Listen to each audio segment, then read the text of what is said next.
यदि तुम यही मत बना लो कि न कहीं कोई सृष्टि करता है और न कहीं कोई हेतु प्रत्यय है, तो फिर जीवन में जो साधना की जाती है, जो साधनों तथा साध्य का मेल बिठाने का प्रयत्न किया जाता है, उस सब का कोई प्रयोजन नहीं होगा।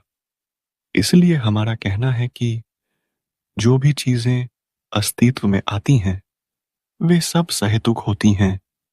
न वे ईश्वर द्वारा निर्मित होती हैं, न ब्रह्मा द्वारा, न आत्मा द्वारा, और न बिना हेतु के यूं ही अस्तित्व में आती हैं। हमारे अपने कर्म ही हैं जो अच्छे बुरे परिणामों को जन्म देते हैं। सारा संसार प्रतीत्य समुत्पात के नियम से बंधा है, और जितने भी हेतु हैं वे अचैतसिक नहीं हैं। जिस सोने से सोने का प्याला निर्मित होता है, वह आदि से अंत तक सोना ही सोना होता है। इसलिए हम ईश्वर और उससे प्रार्थना करने संबंधी मिथ्या धारणाओं का त्याग करें। हम व्यर्थ की सूक्ष्म काल्पनिक उड़ानम में न उलझे रहें। हम आत्मा और आत्मार्थम से मुक्त हों, क्योंकि सभी चीजें सहेतुक हैं। इसलिए हम कुशल कर्म कोएं, ताकि उनका परिणाम भी कुशल ही हो। अनाथ पिंडक बोला, तथागत के वचनों का सत्य मैं हृदयंगम कर रहा हूं। मैं अपने अज्ञान को और भी अधिक दूर करना चाहता हूं।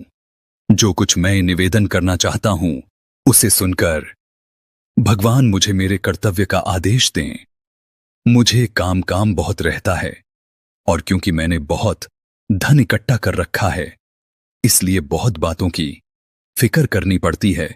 तो भी मैं अपने कार्य को आनंद पूर्वक करता हूं और बिना किसी प्रमाद के उसमें लगा रहता हूं। मेरे बहुत से नौकर चाकर हैं, और उन सब की जीविका मेरे ही व्यापार की सफलता पर निर्भर करती है। अब मैंने सुना है कि आपके शिष्य प्रव्रज्या के सुखों के गुण गाते हैं और गृहस्थ जीवन की गढ़ा करते हैं। वे कहते हैं कि तथागत ने अपना राज्य और परंपरागत ऐश्वर्य का त्याग कर दिया और सद्धम्म का पथ प्राप्त किया है। इस प्रकार उन्होंने सारे संसार को निर्वाण का रास्ता दिखाया है। मैं जो उचित हो वही करना चाहता हूं, और मेरी उत्कट अभिलाषा है कि अपने मानव बंधुओं की कुछ सेवा कर सकूं।